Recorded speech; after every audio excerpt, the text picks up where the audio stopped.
everyone. I'm Sarah. For those of you that don't know me, I'm the regional coordinator for RMT. So I have been on RMT for 15 plus years, and I've been working in education for more than 10. And the most notable thing that I have in my educational background that I really want to talk about today is that I have my provincial instructor's diploma for adult education. So I've done extensive training on how adult education works, best practices, how to make exam questions, how to approach curriculum. And I wrote a good chunk of the curriculum that's here at the school. So there's a few things that I wanted to share with you today in terms of studying, some general study tips, some more specific study tips, because I know that many people, they get to college and the study habits that they had didn't work, or maybe you're brand new to all of the studying, or maybe it's been a really long time since you've been in school and you need a refresher and some tips to kind of help keep you going. So today we're going to be talking about all of those things. I'm going to talk about some general study tips. I'm going to talk about some more specific study tips, and then I'm going to be talking specifically about how to tackle multiple choice questions. And in the comment or the little section below where I can describe the video, I'll put some timestamps so that if you want to fast forward in case one day you want to look at the video again, I would recommend that if you're watching this right now in term 1, maybe you want to take a look at it again in term 4 or 5, get a bit of a refresher. So we'll have some timestamps down below so that you can some double check a few things if you want to come back to it. So we're going to start with some general study tips. So the first thing, the very, very first thing that I'm going to suggest you do is learn how you learn. So are you a visual learner? Are you an auditory learner or a kinesthetic learner? Do you maybe have ADHD, or maybe do you have dyslexia, or do you have test anxiety, or maybe you have something else? I really, really, really recommend that you take some time and figure out how you learn. And then Google it. If you are a visual learner, you know that you get along really well with pictures and videos. How do you approach massage therapy and studying as a visual learner? If you're an auditory learner or kinesthetic learner. If you have really massive test anxiety, what do you do to make sure that you go through your tests and that you can be successful? If you have any of these things or anything else, trust me, you are not the only person that has gotten through a post-secondary education with that thing. So I would very much recommend taking a look at what other people have done, what works for other people, and create a study plan that is very, very specific to you.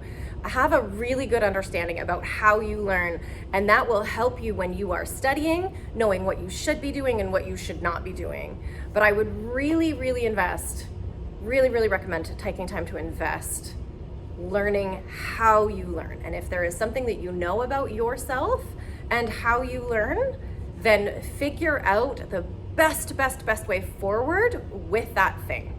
Like, let's say you have ADHD. How are we going to work with that? Do we need to take more breaks? Is that what works well? Maybe 3 hours of giant study blocks is just not going to be a thing. And if you try for that, and I have had students try for that and tell me it doesn't work, and I'm like, then don't do that. And they're like, oh, there's another way of doing things. Maybe taking more breaks is working better for you. So really take the time to invest in yourself before you do anything else, because this is something that I can't help you with, that the program coordinators can't help you with, that the academic coordinators can't help you with. I can't give you a big package on, hey, this is how you learn, John. Here's some stuff for you to study. You have to know that about yourself, and then I would really recommend taking some time to figure out how other people have been successful with the way that you learn. And that will help you immensely moving forward. So that is my study tip number 1, is just to make sure that you know yourself. My second recommendation is that if you need an accommodation because of previous, get one. Please get one.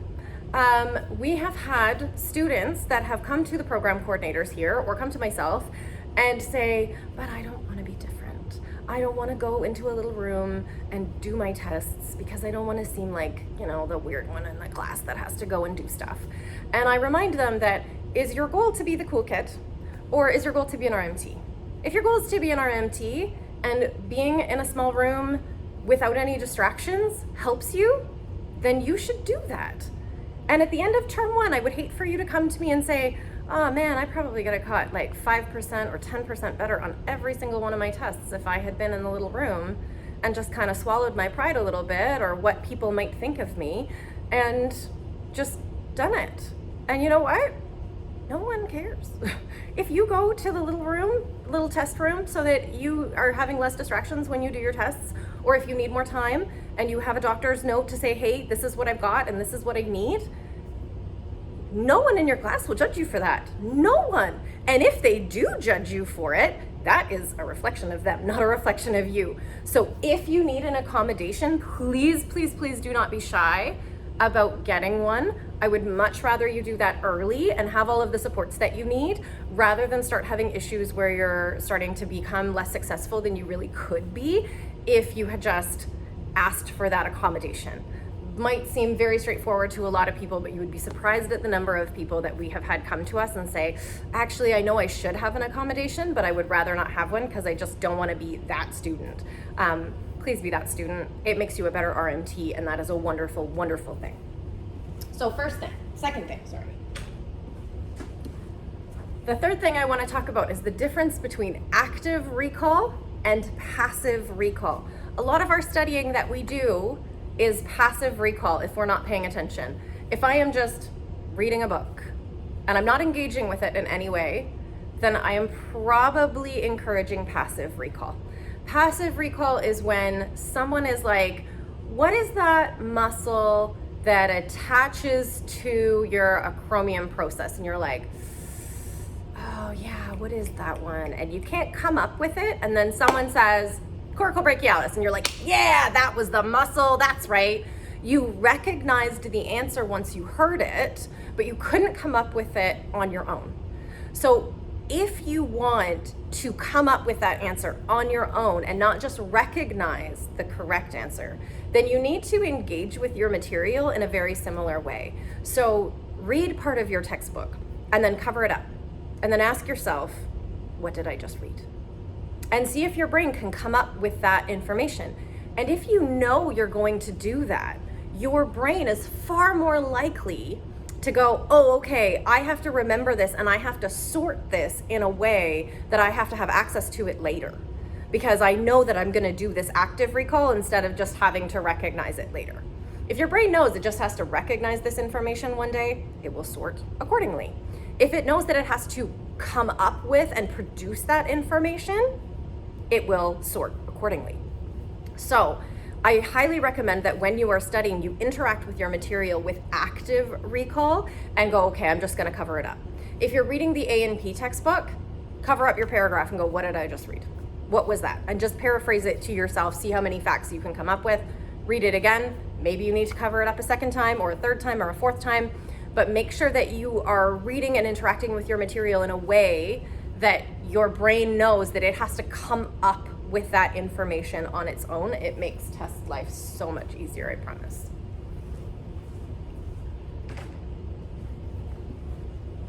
Number 4 is rehearsal.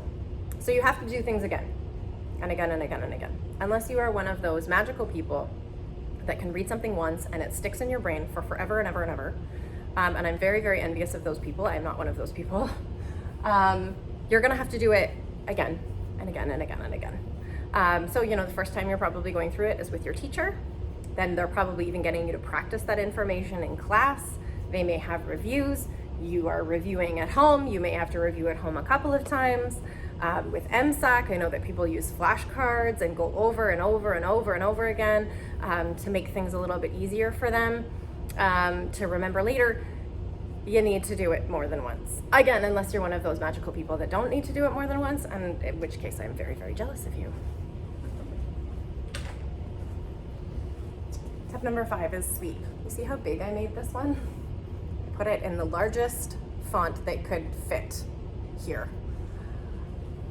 I cannot tell you how many times over the last 10 years that I have been an educator that students have come up to me and said, I don't know why I failed my quiz. I stayed up until 4 in the morning studying.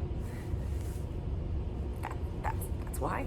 why you failed your quiz. You stayed up till 4 in the morning studying. Your brain needs sleep. I'm not gonna go on and on and on about this.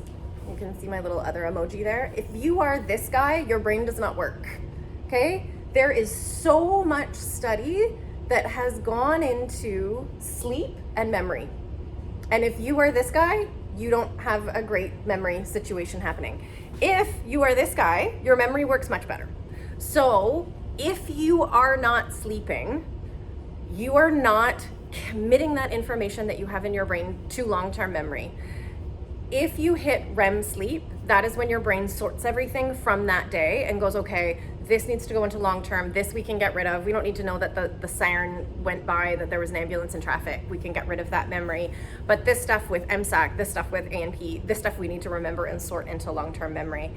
If you do not hit REM sleep, you do not sort that information, and most of it just starts to fall away until you do hit REM sleep. And then it tries to take as much information as still left and then sort it. If you are not sleeping, you are going to have challenges with memory. This is another reason that you could be getting an accommodation, by the way. If you have chronic insomnia, then we can work with that a little bit. We can't just say, okay, we'll give you a week and a half to have a good night's sleep. But if you know you have chronic insomnia and you have a big midterm, we could probably work with that and figure out a solution that is reasonable for both parties, but gives you a little bit of a leeway. Because I know that insomnia is a really, really brutal thing, but you need to be sleeping. It is better for you to go to bed at midnight and wake up at 6 a.m. and at least get some sleep than try to stay up until 4 and get an hour and a half, 2 hours of sleep and then be up at 6 and off you go. That's not gonna work. So I cannot emphasize this enough. Sleep is a big one. That's why I made it so large and put giant emojis beside it.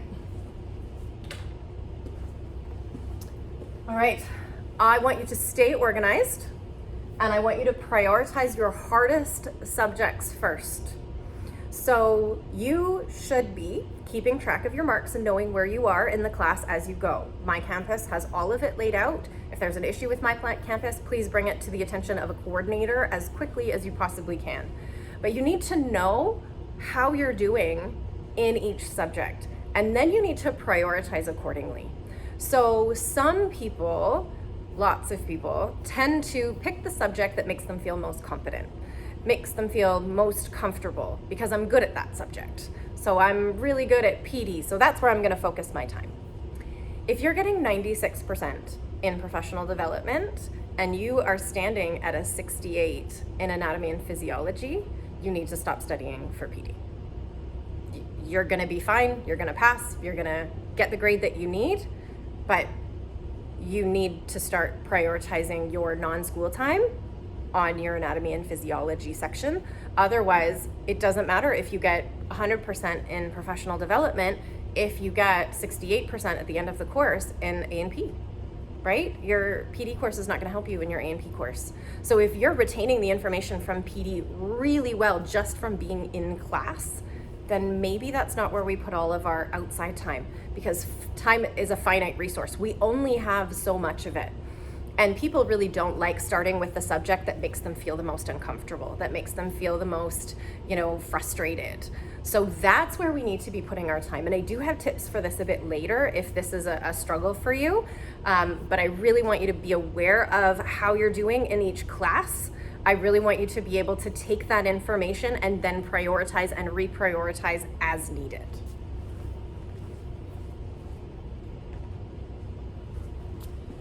All right, next thing. Have a goal for your study session.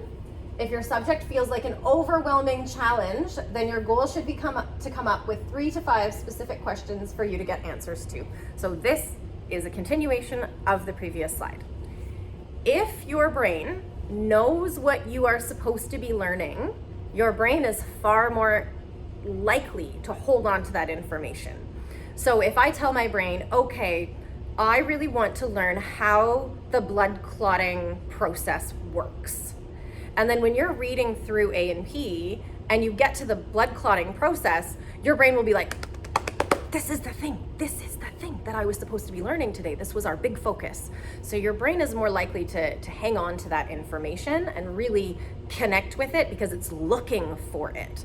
So just that simple act of having a goal for your study session allows your brain to be more efficient rather than I'm just gonna pick up the book and I'm just gonna read and hope that something somewhere sticks. Fingers crossed. It's actually significantly better for you to be like, this is what I want out of the study session.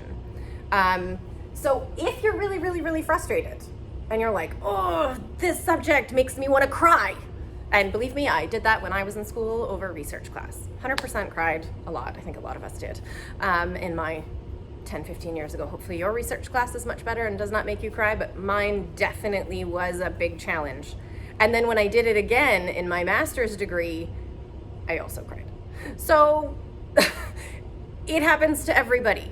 But instead of just shutting down, instead of me just going, well then, I guess I'm just gonna fail research. Well, that's not an option. Otherwise, I'm not gonna get my master's degree. And you can't just fail research or A&P or PATH or whatever it is that's frustrating you, because then you won't be an RMT, and that's what you want. So we have to find a way to get past that frustration and barrier. So the best thing that you can do then is go into your material and say, okay, instead of trying to study the material and try to understand all on my own, I'm gonna come up with 3 to 5 very specific questions. And then I'm gonna take those questions and I'm gonna go to the academic coordinator, or I'm gonna go to my teacher, or I'm gonna go to my classmates or my study group or whatever. And then with a group of people, I'm gonna try to get these 3 to 5 questions answered. And then you're still engaging with the study material. Maybe you'll learn something along the way, but you'll also have a really solid plan for you to move forward instead of just getting stuck and frustrated and not being able to get any traction. So this can hopefully get you through a tough bit if you're having a really tough time with a class, and it happens to everybody. The most important thing that you can do though is not just shut down and give up. So you need to find a way to try to gain traction so that you can keep going through your program. So this is a really good way to do that. If you are starting with your hardest subject first, then the first goal is I'm gonna find 3 really specific questions to get answered so that I can understand what this gap is in my knowledge so that I can continue to move forward. Okay?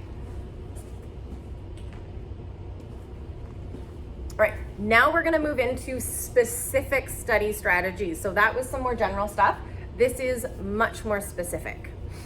Okay. We're gonna engage with our textbook. We talked about active recall and passive recall. We talked about having goals for our study session. This is where this comes into play, is we need to have a way to engage with it. If you just read, you are not likely to necessarily pick up on things, hold on to some of that information. It makes it very difficult for your brain to sort at a later date. So what we want to do is we want to really engage with our textbook. We can do that with the active recall, covering up our material and saying, what did I just learn?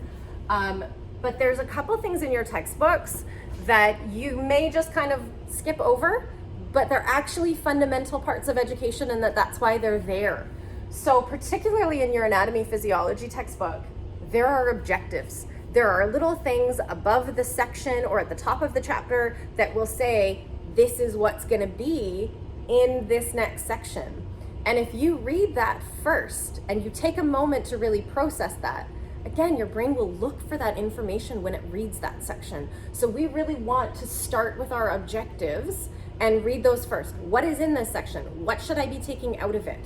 And then we want to look at the review questions. So what are the review questions at the end? Did I learn what I was supposed to learn? Or do I look at that question? Don't get frustrated by it if you don't know the answer. That's a good thing. Then you go, okay, well, basically now you have a new objective. I looked at the review question. I didn't know the answer. So now my objective is to go back through that section and find that answer.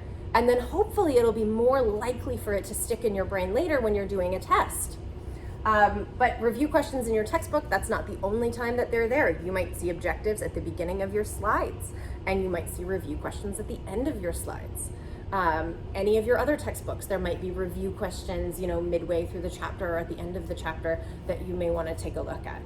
So engage with your textbook. Don't actually just read it and hope that everything sticks, because that's just not how memory works. That's just not how our brains work when we're studying.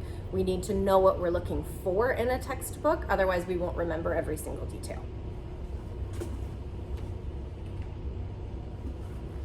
Okay, chunking information. This is very important. Chunking information is the idea that if we take a bunch of information and keep it really individual and separate, it's very difficult to remember. So the example that I have here is a big long number, and then how can we break up that number if we needed to remember those 10 digits? So this is the big long number here. It is going to be a lot easier for someone to remember 394, 7101, and then 388. So 394, 7101, 388. Much easier to remember than 394710138. So very often we naturally chunk information to make it a little bit easier to process and a little bit easier to remember. So that's what the idea of chunking information is. In the world of RMT though, you could be focusing on all of the muscles that attach to the lateral condyle. What are those muscles? We know that those are our extensor muscles if we've gotten to that part in massage MSAK1. All of those are going to be our forearm extensor muscles. They all attach to our lateral epicondyle. So now if I have an extensor muscle, forearm extensor muscle, in my brain I'm going to be like, oh yeah, lateral condyle, because they all attach there. That's great. Except for one, we'll talk about that later. All of the muscles innervated by the radial nerve.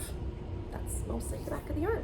So if I have a muscle at the back of the arm, what nerve is that? It's radial nerve. All of them are radial nerve. Easy to remember when we put it all together instead of triceps, radial nerve, and our anconeus, radial nerve, etc., etc., etc.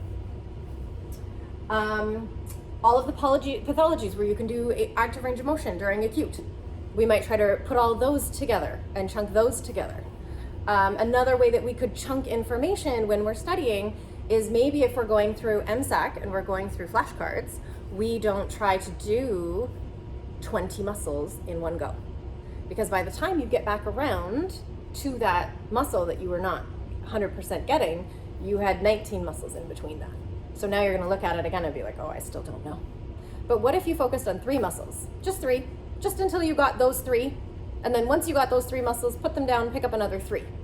That's another way to chunk information together instead of trying to do too much all at once, trying to remember all of these individual little things.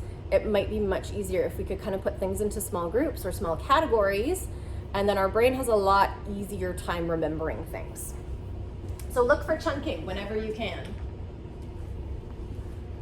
This is particularly for my visual learners. If you are a visual learner, draw something. If you are a kinesthetic learner, drawing something can also be very, very helpful. Even if it's a bad drawing. I've had lots of students tell me, oh, I can't draw. It's not about you being able to draw. I can draw a heck of a stick figure. But it's not about the detail or the fanciness of the drawing.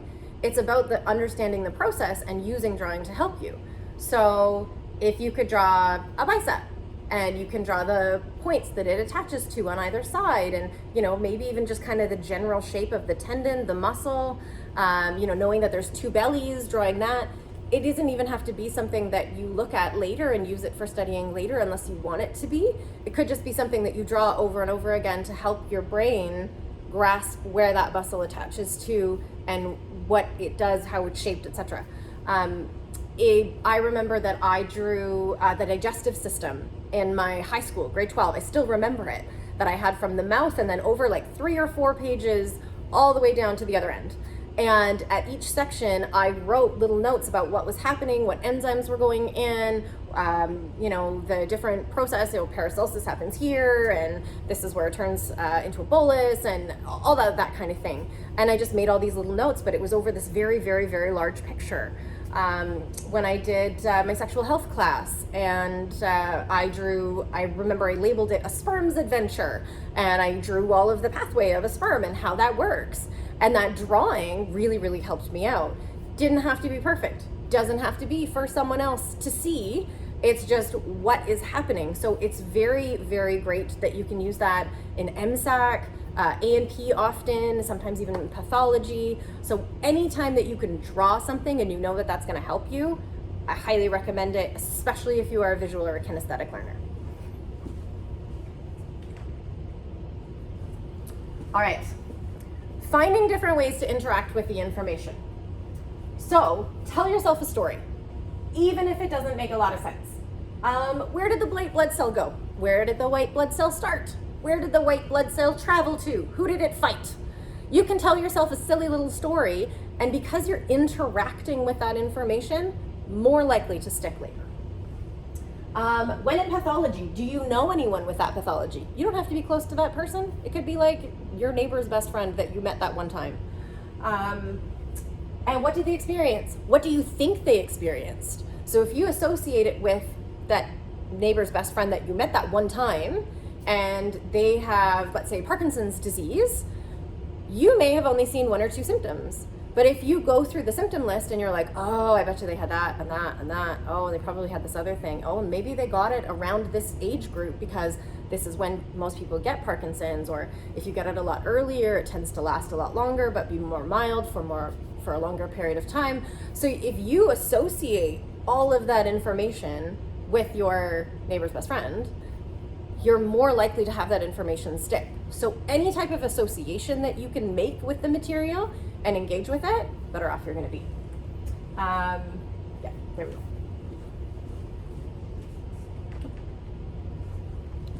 This is non-congruency. Remember how I said all of the extensor muscles attached to the back of the forearm, except for one? There's only one, and it's the weird one.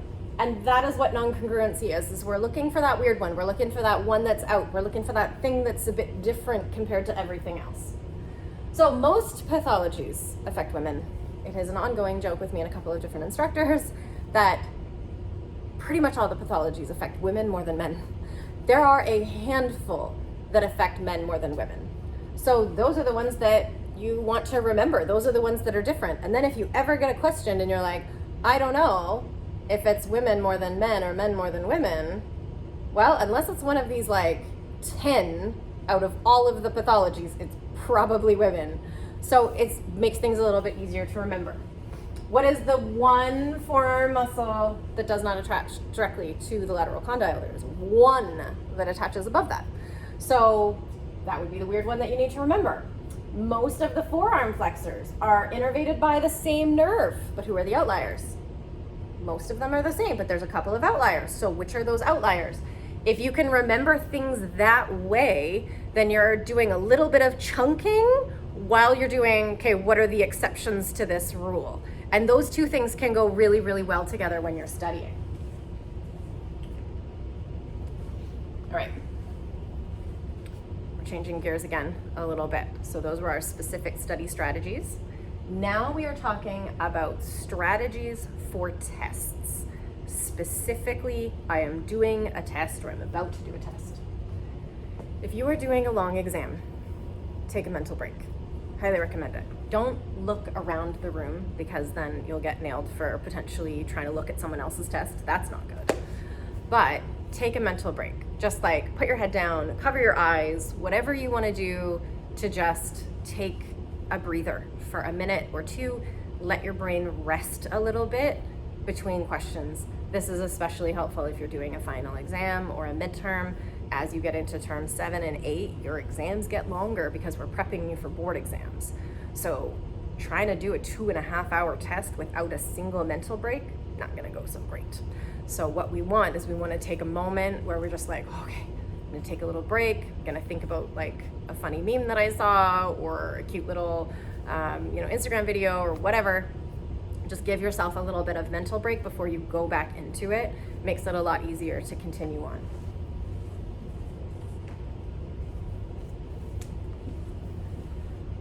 Be aware of when you're frustrated and let it go.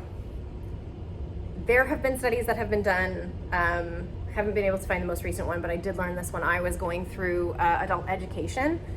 You are significantly more likely to get the next 2 questions wrong after a frustrating question, even if those 2 questions are really, really easy. So if you get a question that you did not like, you did not know the answer to it, maybe you're in board exams and you're like, nobody ever taught me this. And then your next question, it doesn't matter how easy it is. If you're still thinking about the question before, you're not focusing on the new question. So you could be really annoyed by this question and, oh man, I studied that and I don't know it. And I even went over it with so-and-so and I can't even get it now. And oh, I don't even care. Like, what color is a fire truck? I don't know. It's probably blue, whatever. You're more likely to get the next two questions wrong. So if you are feeling frustrated, recognize it, acknowledge it. Oh, this question is frustrating me. I'm just gonna put A as my answer because I don't know the answer. I'm just gonna fill in the bubble. I'm just gonna put in something. I'm gonna put a little star beside it and I'm gonna come back to it at the end.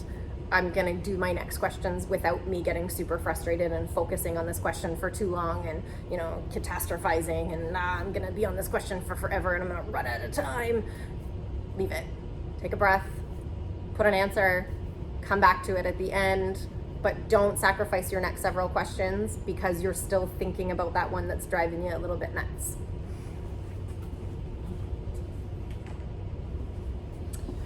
Read each question carefully, okay? I know it's a simple thing that we say a lot, but trust me, it makes a huge difference. And then it can be really helpful for you to mentally highlight any words that are important in that question, especially if it's a long question. So the words that we could be highlighting could be words like acute, gives us the stage that we're talking about. It could be not, which of the following is not a symptom of this? Sometimes students forget the word not. We often put it in capitals and bold to try to get students to recognize it.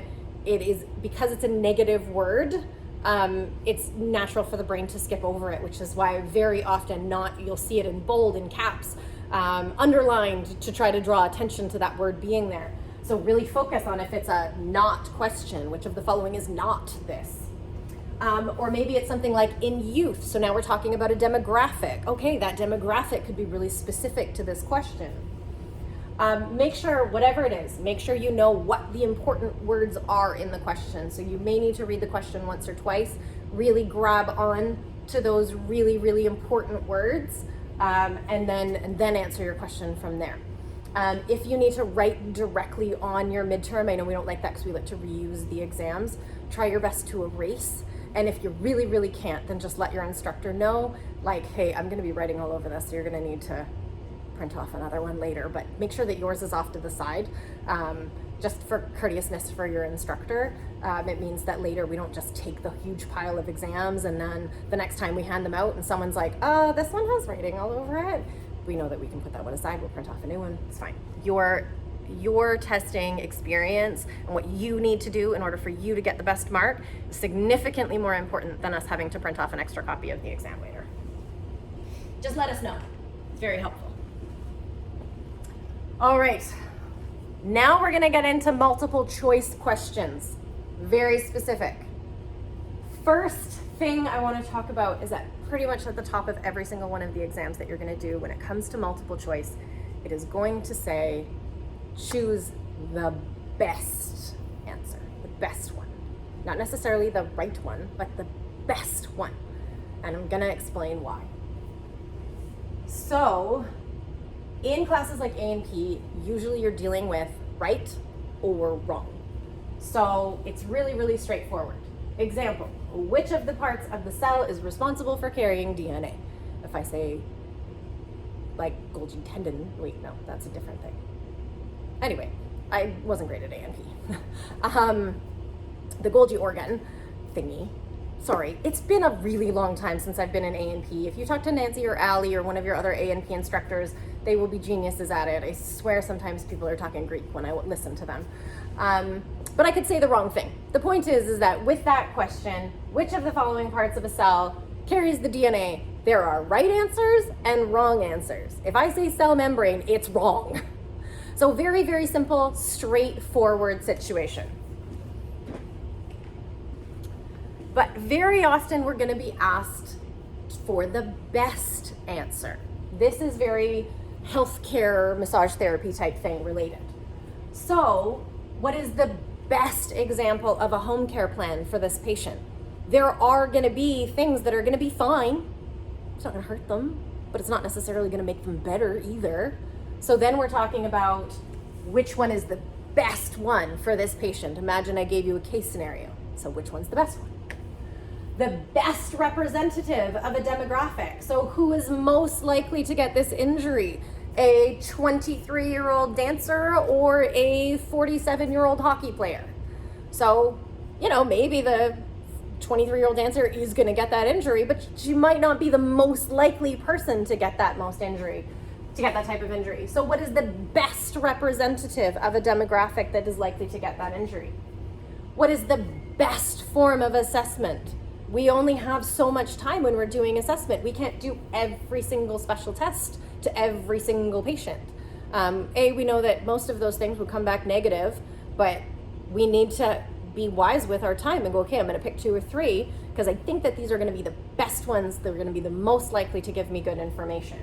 So best form of assessment, most effective treatment plan for this patient, not just a treatment plan for the neck, but I want the best treatment plan for this patient.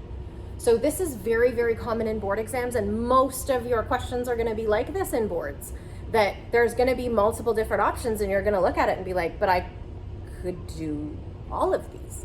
Yes, you could. You could do all of these safely. But which one is going to be the most effective? Which one is going to be the best one? And we have a few tips and tricks to go through this.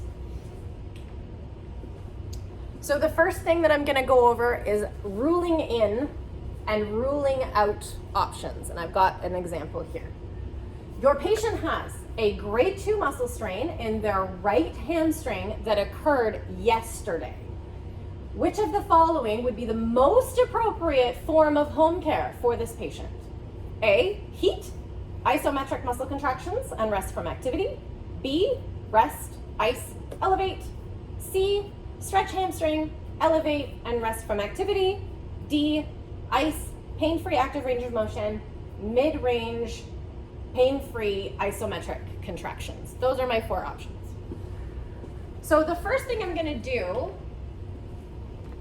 is I am going to highlight the most important words that were part of this question. Your patient has a grade 2 muscle strain. That is significant. That is not a small thing. That's a decent thing. In your right hamstring, and it occurred yesterday. Yesterday means it's acute.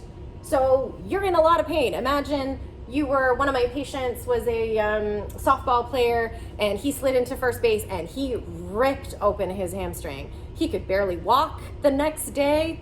He was barely moving around. He was not doing great. So these are the most important parts of this question. So heat, I'm not going to put heat, and I'm not going to be having them do muscle contractions. It happened yesterday. That's too much. So I'm going to cross that off. Rest, ice, and elevate, all of those things can be good given that it happened yesterday. Stretch hamstring. Stretch hamstring is contraindicated. If you were in term 1 or 2, you will learn that. No stretching of the hamstring in the acute phase, grade 2, grade 3. So that's definitely a hard pass. This is contraindicated right there. That's going to cause harm. And then we have D, which is ice and pain-free active range of motion. And then we have mid-range, pain-free, isometric contractions. That's a maybe. It's a maybe. So now I've got it down to 2. Okay, I've got this down to 2. Home care, I just put the highlights of the question up here. Home care for grade 2 muscle strain, right hamstring, occurred yesterday. So we have ice and pain-free ARUM, and then we have our mid-range pain-free isometric contractions. So now we've got it down to 2. 1 with 3 great solid answers, and 1 with 2 great answers and 1 questionable one. So maybe we can ask ourselves a few follow-up questions. How does pain-free isometric contractions really help this patient if the injury happened yesterday? Is that not something we could do maybe a bit later, like next week? Is this really the most effective thing? And is it the safest thing given that my patient won't be supervised and their injury was really just yesterday? Do I want to be giving my patient isometric contractions and then just ship them off on their own and fingers crossed, hope for the best, don't injure it? That might not be the best thing. Whereas ice, rest, and elevate is really safe. All 3 things are going to be really effective. So it can be strongly argued that this is better than this. So now we have that best answer thing. Okay, we're gonna do another one, and it's gonna be a bit harder. All right. Another example, a little harder this time. For the past 4 months, your patient has pain on their superior lateral portion of their right shoulder at the end of their workday stocking shelves. They have pain when they raise their arm above their head, no swelling, and after a full joint examination, you found pain with active and passive abduction and pain with overpressure. What would be the best treatment for this patient? Swedish to parascapular muscles, trigger point release to rhomboids, muscle stripping to pecs, and heat to deltoids. Fascial to pecs, eccentric contractions to upper traps, ice to deltoid area, and stripping to infraspinatus. Swedish to parascapular muscles, stretch to bicep, stripping to coracobrachialis, eccentric contractions to supraspinatus, fascial release to pecs, heat to sits muscles. Sits is your supraspinatus, infraspinatus, teres minor, and subscap, if you're in trauma. Eccentric contractions to supraspinatus and stripping to those sits muscles. Now, this is a question you might be getting in term 5 upper extremity. So if you're watching this video and you're really, really early on and you're like, I missed most of that, don't worry about it. We will get you there, I promise. This is why I suggest you may want to watch this video again a bit later on. So we have this. The first thing that I'm going to do is I'm going to highlight the most important things. 4 months. That means it's chronic. Superior lateral portion of the right shoulder gives us some really specific parts of their anatomy. This is my left shoulder, but still, really specific portion of what I'm working with. I'm not working with anterior, I'm not working in here, I'm not working back here. It's really specific to right there. So what attaches there? We can think like, okay, what's going on the superior lateral portion of the shoulder? No swelling, okay? And pain with active and passive abduction, and pain with overpressure. So we can probably assume that this is an overuse injury. And this is describing an impingement syndrome or a combination of tendonitis and bursitis. But you might not know that. You might just be like, I don't know. I know that it's overuse because they're stocking shelves all day and it's been going on for 4 months, so it's probably chronic, but I don't know exactly what it is. That's okay. We can still approach this question even if we're not 100% sure what the pathology is because it hasn't been given to us. So our Swedish to parascapular muscles, trigger point release to rhomboids, muscle stripping to pecs, and heat to deltoids, that's a really great general shoulder treatment, but it's really not specific. I think I have this on the next slide. Hold on. Yeah, there we go. Just so it's a little bit bigger, we can see. So really, really great general shoulder treatment, but this is not specific to the superior lateral portion. Fascial to pecs, we didn't mention pecs. We didn't mention upper traps here either. That is not in the question at all. They don't do abduction, so that has really nothing to do with anything. Ice to the deltoid area, it's chronic. So it's been 4 months. Why would we be putting ice on it?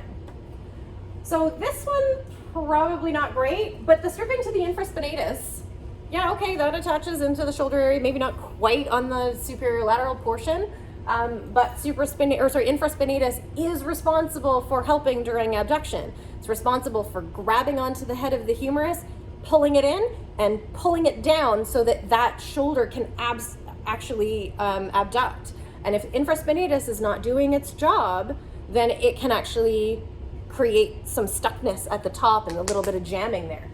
So infraspinatus is very involved with abduction.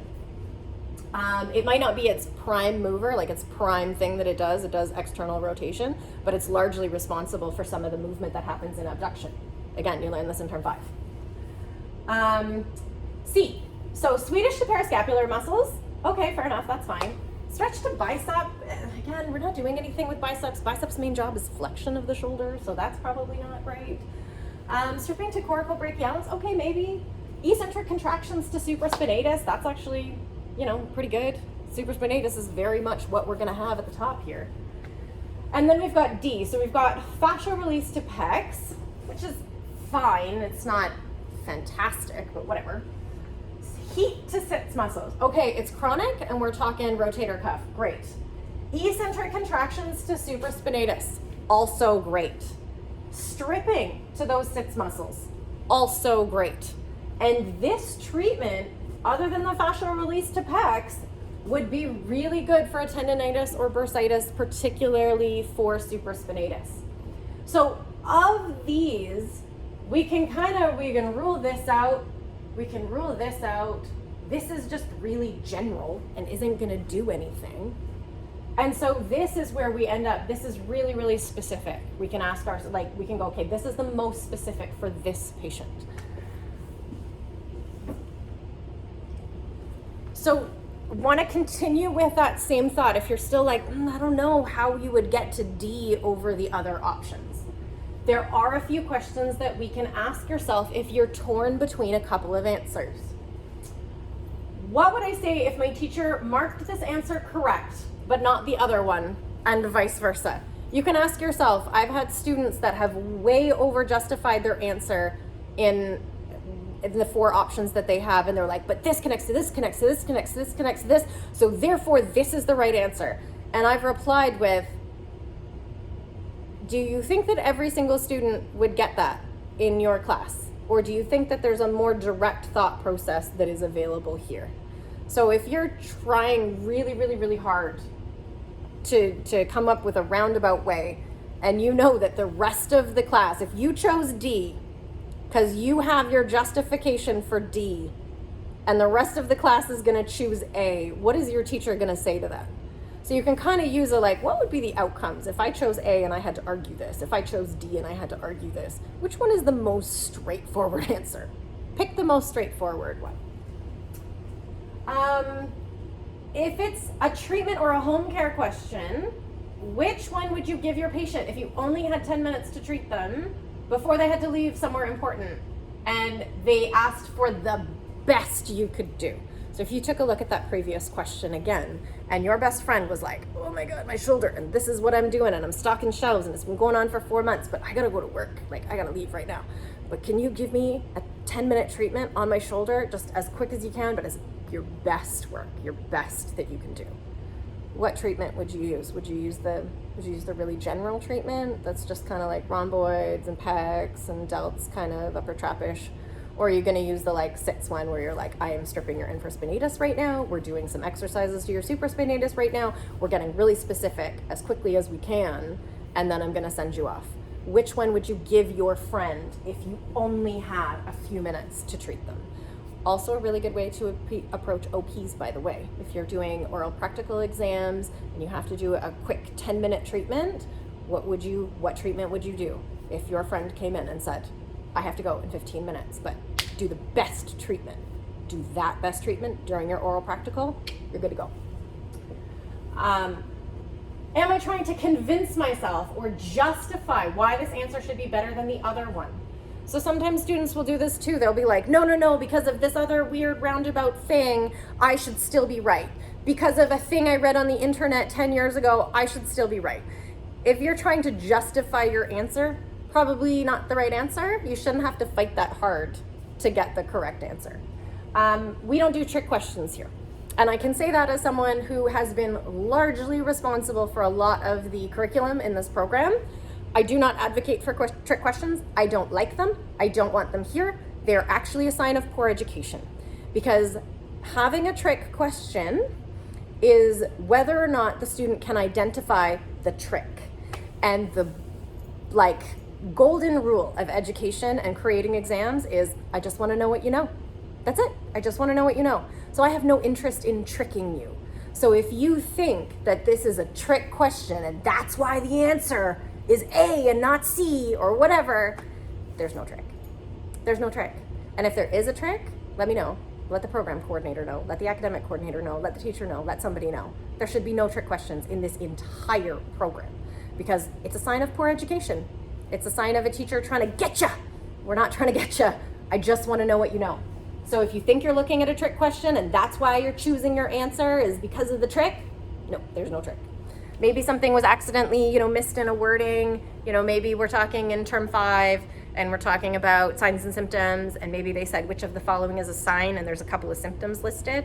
That could just be an error, but it's not a trick question. It's just okay, we probably should have said signs and symptoms instead of just signs. If we were looking for signs versus symptoms in that question, we would emphasize it. We would put it in bold. Which of the following is a sign, not a symptom? Because again, I'm just trying to know what you know, not trying to trick you. So base your answers based on that, okay? Changing your answer on an exam. This is a common one that a lot of my students have said. A lot of all of the students in every school, in every program, everywhere have said, oh, I changed my answer and the first answer was right and I shouldn't have changed it. Ah! Every teacher has heard that. So here is my trick. Ask yourself, if I put $20 on every single desk in this classroom and said, you are allowed to go back and change your answer mid-test, as long as you give me my $20 back. Are you willing to keep your $20? Or are you willing to give up your $20 to change your answer? If you are not willing to pay me money, pay me $10 out of your pocket to change your answer, then maybe don't change it. If you read it and you were like, oh, no, this is wrong. It says not, and I missed not. Which of the following is not a sign and symptom? Oh, no, I definitely mistook this. I need to switch it. Great, change the answer. But if you were sitting there going, is it A or D? A or D? A or D? A or D? I put A. I'm gonna change it to D. Why? Why are you changing it to D? Why is D a better answer? Can you justify that to me? Can you tell me exactly why D is a better answer? And would you give me $5 to be allowed to change your answer? I'm not saying actually pay me, of course not. It's the idea of a thought process. Would you be willing to sacrifice something else in order to change this answer? If you're not willing to sacrifice anything to change your answer, then don't change it. Maybe you're right. Just leave it alone. So you can ask yourself, just as a thought experiment, would I be willing to give my teacher a couple of bucks to change this answer? If the answer is no, then I am not confident enough that the new answer is the correct one. So go with your gut. Go with your first thing, okay? If you're sure that it's the correct answer and you're like, yeah, I would pay a couple bucks to change this, great, then change it, because you know that you have a reasoning, you have a rationale as to why you want to change it. But don't just change it for the sake of changing it. That does not usually end well. All right, how can I practice? So some textbooks have practice questions to take a look at, because maybe now that we've talked about all of this stuff, you're like, I want to practice some things. So some of your textbooks will have some questions at the end of each chapter or at the end of each section.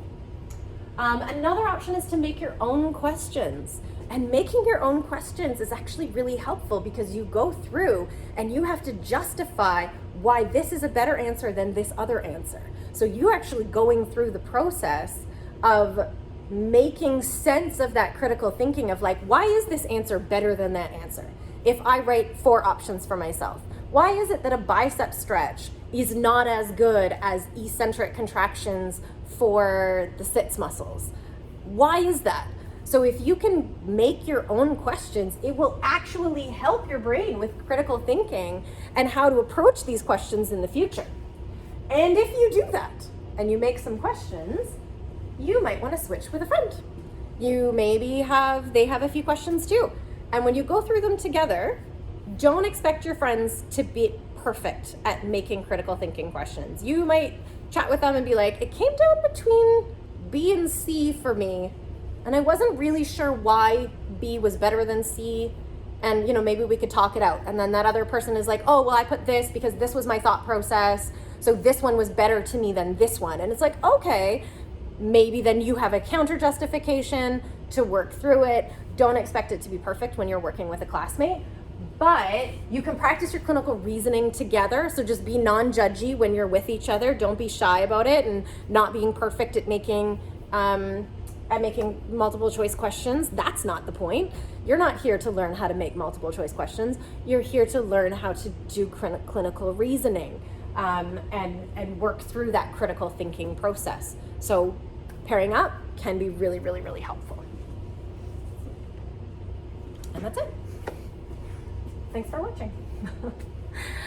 If you have any other questions, if you are stuck and this was not enough for you and you need more, then I would highly recommend reaching out to one of your program coordinators, one of your academic coordinators. Even your teachers can be fantastically helpful.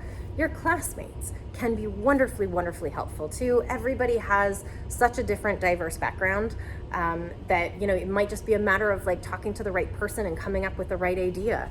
And you might have a bunch of different things that you need. For A&P, these are the strategies that work. For MSAK, these are the strategies that work. For upper spinal, these are the strategies that work. And be willing to kind of be flexible as much as you can throughout the program. But there are definitely people here to help you. But hopefully this gives you just kind of like a foundational start, something to think about, something to work through. And I really hope that helped. So take care and good luck. And again, your staff here is here if you need anything.